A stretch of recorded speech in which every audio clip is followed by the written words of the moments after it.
Support this podcast via our Patreon and get more writerly goodness. Visit patreon.com/nanocast to join up.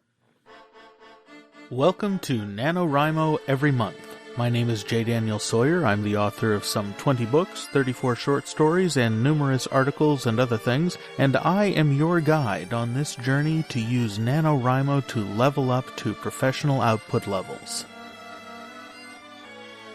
Welcome to The Questions, Episode 93.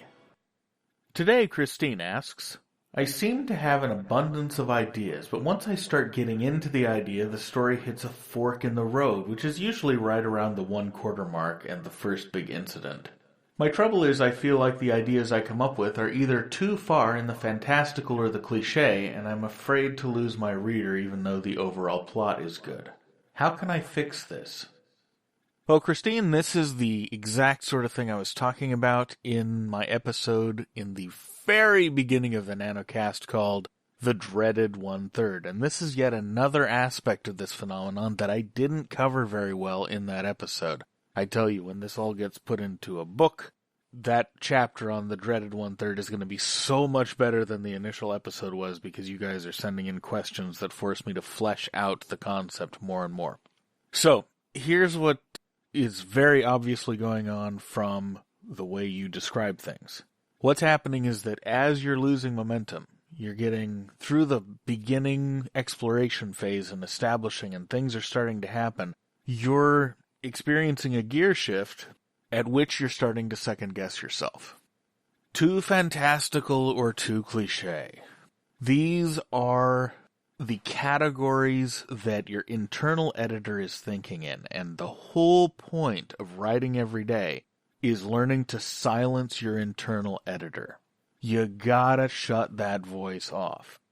Depending on your psychology, there's a bunch of different ways to do it. One of them is the obstinate child's way. If someone says no, you go and do that thing because that's the cool thing. You can probably tell from the relish in my voice that this is the kind of child I was. But your subconscious is saying, no, don't go in there. It's dangerous. Bad things might happen. Your readers might abandon you. Well, fuck them. If your readers are going to abandon you, then, you'll make it through the book with fewer readers than you started out with, but you'll make it through the book and you'll learn things on the way. The book that you're writing is not all that important when you consider the overall arc of a career that consists of between 20 and 300 novels, depending on the speed you write and the diligence. I'm only 8 years in, and I've now got 23, 24 books. I'm going to need to update the opening of this podcast pretty soon. And I'm only 8 years in. I mean, okay, I wrote books before that I'm not publishing. If you count those, I've got another 4. But, I'm only 8 years into my adult career, which I count from the point when I started taking this seriously and doing it every day. And I've got 20-odd books. And trust me, I am not the most diligent guy around. I talk to you guys every day about the writing every day bit, and it is as much of a struggle for me as it is for a lot of you. I've had more practice at it, so I get it done more frequently. But as I record this, and you can check this tracking my blog. I'm recording this on about I think it's the 18th of May.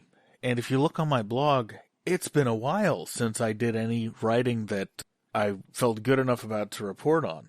I've been stuck at a point in my book where the story is broken and I'm running back through, and I finally cracked that last night, only to have the computer crash and the autosave fail, and I lost it all. So as soon as I get done recording tonight, I'm jumping back in to recreate that scene and go forward, because I finally cracked it last night, only to be thwarted by technology. But aside from a couple of days sporadically here and there, I've had a solid week to week and a half where I haven't written anything. And it's really frustrating. Life has just been getting in the way. There were illnesses running around the house and that sort of thing. And it's just one thing after another has been pulling me away from the keyboard. And that's my responsibility. But I'm not the most diligent guy in the universe. But I'm getting back to it, because when you write every day, the words become less precious, the writing becomes less special. not in a sense that it becomes boring, but in the sense that it becomes ordinary, and you need the ordinariness in order to get through all the crap that your brain throws up in your way.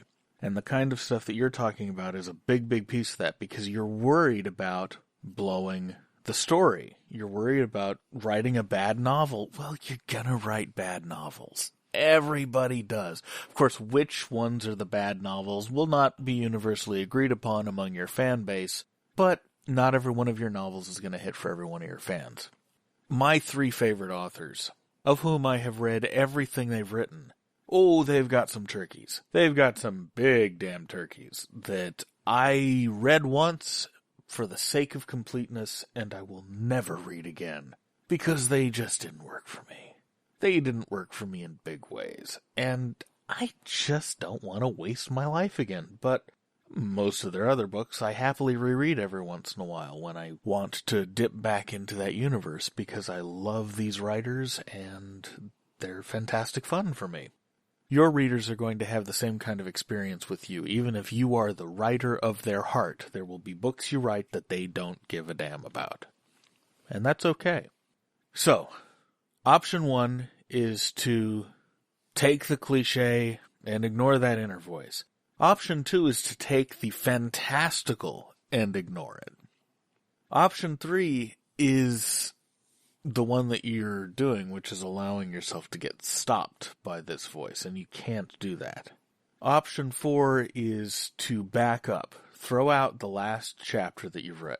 So last chapter here is a relative measure. If you're writing a 40,000 word book, what I'm talking about is back up 1,000 words. If you're writing an 80 or 90,000 word book, I'm talking about backing up 1 or 2, 3,000 word chapters. Back up a couple of chapters, throw them out. Just chop them off, put them in a backup file if you're worried about losing that work, and write forward again from the cutoff point so that you get a running start at the place where you're getting stuck, and write straight through it in one session. What this does is it allows you to take a run around your subconscious, because as you've approached this point, this fork point, all this way up through the manuscript, the part of your brain that is starting to get nervous and is getting stage fright and is wanting to stop you from doing things because it exposes you to risk and criticism, this part of your brain has been gearing up to put a roadblock in your path at that point. So what you want to do is you want to back your metaphorical Jeep up, put it in 4-wheel drive, and go up around it. So when you cut off the end, it's the equivalent of backing up a little bit, and then you take another running start at it. You don't want to take the running start going the way you remember going. You want to go a different way from an earlier point, and quite frequently that'll get you around that block. Now you may hit that block again later, at which point you can repeat the exercise. One of the things that I do personally is I use a mix of all of these techniques, and another one, which is good old Chandler's rule. When I start to get really stuck, guys with guns come through the front door, or whatever the genre-appropriate equivalent is, and by the time I figure out why they're there, I've got going again. And when I say whatever the genre-appropriate equivalent is, I don't mean if it's a fantasy, then guys with swords come through. What I mean is that when I get stuck, and for one reason or another I don't want to back up and go around, and telling my subconscious to go screw itself doesn't help, what I'll do is I'll bring in another problem. Something from left field. Something that maybe I haven't established yet in the book. And then I'll cycle back later on and seed it in if it turns out that it's the kind of thing that needs to be seeded in. But I'll bring something in from the side that screws with my character's journey and forces them to be quick on their feet, because that forces me as a writer to be quick on my feet, which gets the juices flowing again and keeps things fresh.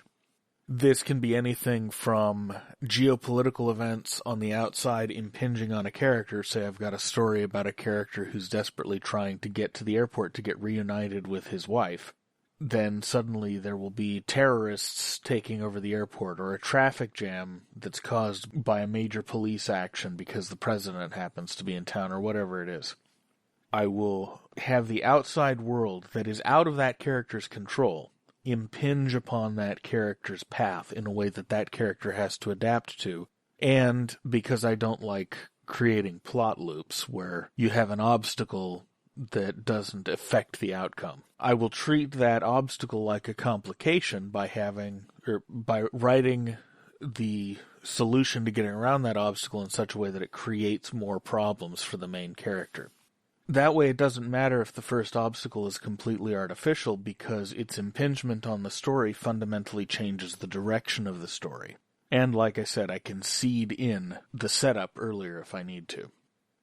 These are the kinds of things you want to try to do. Anything you can do to get around that voice in your head that's telling you to stop because it's not good enough, or to not go that way because it's too weird. You gotta find a way to not listen to that voice. These are some techniques that I have used over the years and continue to use that work very, very well for me. There are probably other techniques that will work for you. Even if my techniques do work for you, there are probably others that will also work for you. So feel free to experiment and do great things. Because remember, this is all a game. This is all pretend. You're sitting around the campfire, making up stories to impress your friends. That's all this is. And that's the great secret of what we do. So remember to play and don't worry about getting too crazy. In a world where Game of Thrones and The Walking Dead are the biggest shows on TV, getting a little crazy is probably not going to hurt your chances with your audience. I hope that helps, and I'll see you tomorrow. NaNoWriMo Every Month is written and presented by J. Daniel Sawyer and produced by Artistic Whispers Productions. Visit our website at nanowrimoeverymonth.com and leave a tip in the tip jar or join the Patreon to support this podcast. NaNoWriMo Every Month is copyright 2016 by J. Daniel Sawyer and Artistic Whispers Productions and is released under a Creative Commons Non-Commercial Attribution No Derivatives license.